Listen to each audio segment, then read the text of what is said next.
Hello friends, unique academy में आपका स्वागत है। आज हम शुरू कर रहे हैं अपना राष्ट्रीय आय का भाग 3। इससे पहले मैं आपको बताना चाहूँगा कि हमारे चैनल पर डेली करंट अफेयर्स के साथ साथ डेली इंग्लिश वोकैब स्टार्ट हो गया है, जो कि आने वाले सारे एग्ज़ाम्स स्पेशली एसएससी के लिए बहुत ही इम्पोर्टेंट है। लिंक आपको डिस्क्रिप्शन में मिल जाएगा। चलिए अपना लेक्चर शुरू करते हैं।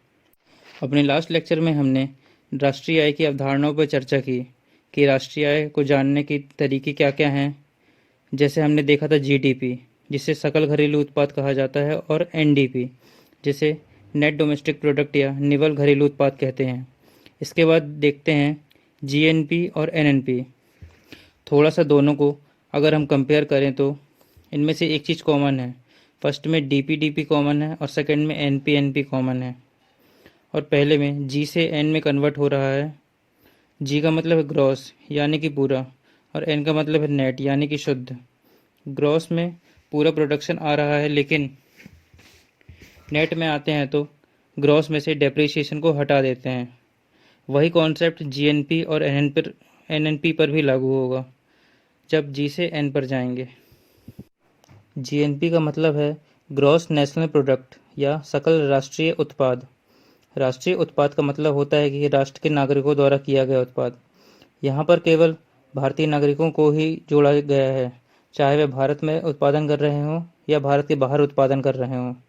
जीडीपी में हमने देखा था भारत में उत्पादन मतलब भारत की सीमा के अंदर उत्पादन। जो भी प्रोडक्शन हो रहा है वो भारत की सीमा के अंदर होगा। बट जीएनपी में सीमा की बाध्यता नहीं है, बल्कि बाध्यता है निवासियों की। उसी व्यक्ति का उत्पादन जोड़ा जाएगा जो भारत का नागरिक होगा। लेकिन जीडीपी में भारतीय और विदेशियों का भी आय जोड़ा जाएगा, लेकिन वह भारतीय सीमा के अंदर होगा। जब आपके पास जीडीपी के आंकड़े हों तो आप जीएनपी निकाल सकते हैं। फॉर्मूले से देखते हैं, जीएनपी बराबर जीडीपी प्लस विदेश में भारतीयों की आय माइनस भारत में विदेशियों की आय। तो यहाँ से हमको जीएनपी प्राप्त हो जाएगा। अब हम देखते हैं एनएनपी, नेट नेशनल प्रोडक्ट या शुद्ध राष्ट्रीय उत्पाद।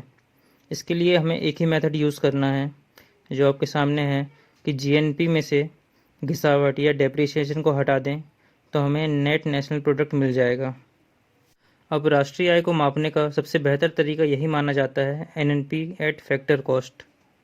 राष्ट्रीय आय के साथ साथ कुछ और शब्द भी आते हैं जो एग्ज़ाम में पूछे जाते हैं और आपके भी समझ में आने चाहिए। जैसे सार्वजनिक आय क्या है और निजी आय क्या है। जब भी किसी देश की आय के बारे में कैलकुलेशन की जाती है तो वहाँ पर दो प्रकार के सोर्स ऑफ इनकम दिखाई देते हैं। एक है गवर्नमेंट सोर्स और दूसरा है प्राइवेट सोर्स। तो जो निजी कंपनियाँ या प्राइवेट कंपनियाँ हैं उनकी आय अलग कैलकुलेट की जाती है, और जो गवर्नमेंट कंपनी हैं उनकी आय अलग कैलकुलेट की जाती है। तो चलिए देखते हैं सार्वजनिक आय क्या है और निजी आय क्या है। सार्वजनिक आय, जब भी सरकार के द्वारा गवर्नमेंट सेक्टर के में जो भी प्रोडक्शन किए जाते हैं, जैसे गवर्नमेंट सेक्टर में कुछ बैंकिंग है, एनटीपीसी है, ओएनजीसी है, परिवहन में रेलवे है, उसके साथ ही सार्वजनिक आय में सरकार द्वारा पब्लिक से लिया गया लोन तथा विदेशों से लिया गया लोन, जितने भी प्रकार के टैक्सेशन से लेकर रेवेन्यू जनरेशन होता है जो भी सरकार के पास जाता है, वह सब सार्वजनिक आय में आएगा। निजी आय, प्राइवेट क्षेत्रों के उत्पादन में से जो इनकम जनरेट होती है वह आय निजी आय कहलाती है। इसके साथ साथ हम एक और कॉन्सेप्ट देखते हैं, वह है व्यय योग्य आय या डिस्पोजेबल इनकम। कभी भी राष्ट्रीय आय या किसी भी आय का आंकड़ा वार्षिक निकाला जाता है। यहाँ पर कॉन्सेप्ट है कि सभी प्रत्यक्ष करों को अदा करने के बाद वर्ष भर में जो कुछ भी बचता है, या फिर डायरेक्ट टैक्सेस को भरने के बाद भी जो कुछ भी बचता है, वही आपकी व्यय योग्य आय कहलाती है। फॉर्मूले में देखा जाए तो व्यय योग्य आय बराबर वार्षिक आय माइनस प्रत्यक्ष कर या yearly income minus direct taxes. इसके बाद हम आते हैं अपने दूसरे फॉर्मूले पर, जिसे कहते हैं प्रति व्यक्ति आय या पर कैपिटा इनकम। तो पर कैपिटा इनकम बराबर होता है कुल राष्ट्रीय आय में से जब देश की जनसंख्या को विभाजित कर दिया जाए। फॉर्मूले में देखते हैं पीआई बराबर कुल राष्ट्रीय आय डिवाइड बाई भारत की जनसंख्या या फिर देश की जनसंख्या। सीएसओ, जिसे हम केंद्रीय सांख्यिकी संगठन कहते हैं, यह भारत में राष्ट्रीय आय के आंकड़ों को एकत्र करता है। इसकी स्थापना हुई 2 मई 1951 को और इसका मुख्यालय कहाँ पर है? दिल्ली में। लेकिन इसके साथ साथ ही सीएसओ राष्ट्रीय आय के आंकड़े एकत्र करेगा तब 2 काम करता है। वह औद्योगिक आंकड़े एकत्र करता है जिसका अलग संगठन है। वह है औद्योगिक सांख्यिकी शाला या फिर इंडस्ट्रियल स्टैटिस्टिकल विंग। इसका मुख्यालय कोलकाता में है। यह संगठन हर वर्ष राष्ट्रीय आय के आंकड़ों पर 3 काम करता है। पहले इसे एकत्र करता है या कलेक्ट करता है। इसे अर्थशास्त्र की भाषा में संकलन करना कहते हैं। उसके बाद वह इन आंकड़ों का गणना करता है जिसे हम संगणन कहते हैं या कैलकुलेट करना कहते हैं।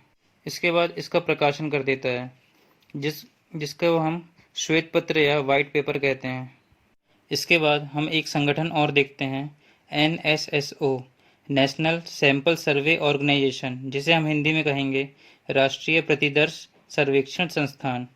इस संगठन की स्थापना के लिए जो NIC बनाई गई थी, नेशनल इनकम कमेटी, उसने इसकी सिफारिश की और ये सिफारिश की गई 1949 ईस्वी में।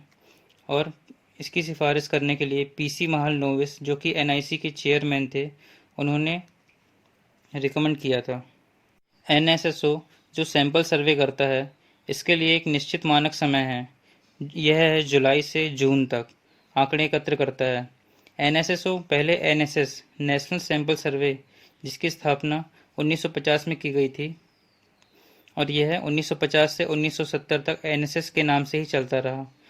1970 में मार्च में इसका नाम बदलकर NSS से NSSO रख दिया गया। इसके अलावा एक और कॉन्सेप्ट है जो बार बार एग्जाम में पूछा जाता है कि हिंदू वृद्धि दर का संबंध किससे है। यह राष्ट्रीय आय से ही संबंधित है।